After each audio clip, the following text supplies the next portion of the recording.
পিয়ালি আমার জন্য কি বানাচ্ছ আজকে? তোমার জন্য আজকে বানাচ্ছি মালপোয়া। এটা আমি ফার্স্ট টাইম বানাচ্ছি, আমার শাশুড়ি মার কাছ থেকে আমি শিখেছি এটা।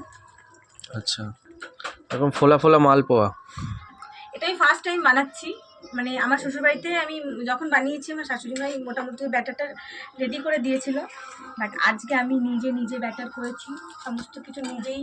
তো তুমি প্রথমবারে এত সুন্দর মালপোয়া বানাচ্ছ? যেটা দেখি সেটা একবারে শিখে নেওয়ার চেষ্টা করি। সব কিছু হয় না, বাট কিছু কিছু জিনিস হয়।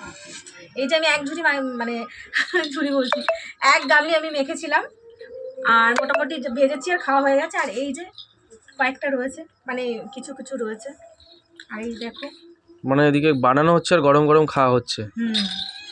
এই যে একটা রেডি হয়ে গেছে। কি করে বুঝছো রেডি হয়ে গেছে? এই যে সাইডে এগুলো ব্রাউন হয়ে গেছে। আচ্ছা, নাও, এটাও রেডি হয়ে গেল।